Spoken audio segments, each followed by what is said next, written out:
الحمدللہ وحدہ والصلاة والسلام علی من لا نبی بعدہ۔ محترم سامعین، انبیاء علیہم السلام کے بعد صحابہ کا جو طبقہ ہے وہ محمود طبقہ ہے۔ عام انسانوں کے اندر آپ کو اچھے اور برے کی تقسیم ملے گی، بلکہ علماء تک میں آپ کو علماء حق اور علماء سوء کی تقسیم ملے گی، لیکن نبی علیہ الصلوۃ والسلام کے صحابہ میں اس طرح کی کوئی تقسیم نہیں۔ آپ علیہ الصلوۃ والسلام کے سب صحابہ اچھے ہیں، سب صحابہ اچھے ہیں۔ کیوں؟ وہ اس لیے سامعین کہ اللہ رب العزت نے نبی علیہ الصلوۃ والسلام کے تمام صحابہ کی تعریف کی ہے قرآن کے اندر۔ آپ یہ دیکھ لیجئے سامعین، یہ سورۃ آل عمران ہے، آیت نمبر 110 ہے۔ اللہ رب العزت فرماتے ہیں کہ کنتم خیر امۃ اخرجت للناس تأمرون بالمعروف وتنہون عن المنکر وتؤمنون باللہ۔ ترجمہ: تم ان سب امتوں سے بہتر ہو جو لوگوں کے لیے دنیا میں ظاہر کی گئی۔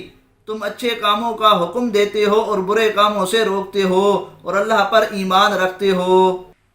تو اس آیت میں دیکھ لیجئے سامعین، اللہ رب العزت نے ان لوگوں کی جو اس آیت کے وقت موجود تھے تعریف کی ہے، یعنی صحابہ کرام کی تعریف کی ہے اللہ رب العزت نے، اور ان کے لیے فرمایا ہے کہ وہ بہترین امت ہیں۔ یہ جو تعریف سامعین اللہ رب العزت نے صحابہ کرام کی ہے، اس کی وجہ بھی اللہ رب العزت نے بیان فرما دی کہ یہ اس لیے بہترین ہیں کہ یہ لوگوں کی اصلاح کے لیے نکالے گئے ہیں، یعنی اللہ کے دین کے لیے اللہ نے صحابہ کرام کو قبول فرما لیا۔ اور یہ ایک حقیقت ہے سامعین، آپ صحابہ کرام کی زندگیاں اٹھا کر دیکھ لیجئے کہ صحابہ کرام ہی کے ذریعے ہم تک یہ دین پہنچا ہے، کہ صحابہ کرام کے ہی ذریعے بعد والوں تک یہ دین پہنچا ہے۔ صحابہ ذریعہ بنے اس دین کے آگے پہنچنے کا۔ پھر سامعین، علماء کرام اس کو اس طریقے سے بھی سمجھاتے ہیں کہ اگر آپ کسی کو دیکھیں کہ وہ دین کے کام میں لگا ہوا ہے تو آپ اس کو اس کی سعادت مندی سمجھیں گے اور یہی کہیں گے کہ اللہ نے اس کو اپنے دین کے لیے قبول فرما لیا۔ جس طبقے کے لیے اللہ رب العزت نے یہ بات بیان فرمائی کہ وہ بہترین ہیں، اور اس لیے بہترین ہیں کہ اللہ نے ان کو لوگوں کی اصلاح کے لیے نکالا، اللہ نے ان کو اپنے دین کے لیے قبول فرمایا۔ بتلائیے کتنی بڑی تعریف ہے اللہ رب العزت کی طرف سے، کتنی بڑی گواہی ہے اللہ رب العزت کی طرف سے نبی علیہ الصلوۃ والسلام کے صحابہ کے لیے۔ اسی لیے سامعین، علماء فرماتے ہیں کہ صحابہ کرام مخلوق میں کسی کی تعریف اور تعدیل کے محتاج نہیں ہیں۔ آپ یہ دیکھ لیجئے علامہ خطیب بغدادی رحمۃ اللہ علیہ کا حوالہ کہ وہ فرماتے ہیں کہ صحابہ میں سے کوئی بھی مخلوقات میں سے کسی کی تعدیل کا محتاج نہیں۔ اللہ تعالیٰ جو ان کے قلوب پر مطلع ہے، اس کی تعدیل کے ساتھ اور کسی کی تعدیل کی ضرورت نہیں۔ اسی وجہ سے سامعین کہا جاتا ہے کہ صحابہ کرام ہم عام امت کی طرح نہیں ہے کہ عام امت میں عام انسانوں میں اچھے اور برے کی تقسیم ہوتی ہے، لیکن صحابہ کرام میں ایسی کوئی تقسیم نہیں ہے۔ صحابہ کرام سب کے سب اچھے تھے۔ صحابہ کرام کا جو درجہ ہے وہ عام امت سے اوپر ہیں اور انبیاء علیہم السلام کے بعد ہیں، یعنی صحابہ کرام کو جو درجہ حاصل ہے وہ درمیانی مقام اور درجہ حاصل ہے۔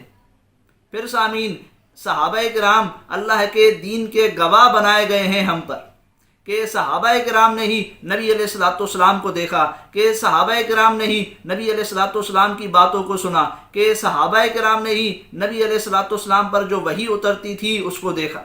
تو صحابہ کرام ہم پر اللہ کے دین کے گواہ بنائے گئے ہیں، اور صحابہ کرام پر نبی علیہ الصلوۃ والسلام کو دین کا گواہ بنایا گیا۔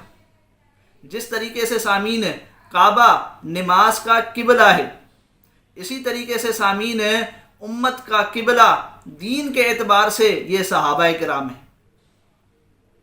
آپ اس آیت کے اندر اس بات کو بخوبی سمجھ سکتے ہیں سامعین، یہ دیکھ لیجئے سورۃ بقرہ ہے سامعین، آیت نمبر 143 ہے کہ جس میں اللہ رب العزت نے فرمایا کہ وَكَذَلِكَ جَعَلْنَاكُمْ أُمَّةً وَسَطًا لِتَكُونُوا شُهَدَاءَ عَلَى النَّاسِ وَيَكُونَ الرَّسُولُ عَلَيْكُمْ شَهِيدًا۔ تو صحابہ کرام ہم پر اللہ کے دین کے گواہ بنائے گئے ہیں، کیونکہ دین سامعین جو اس امت کو ملا ہے وہ صحابہ ہی کے ذریعے ملا ہے۔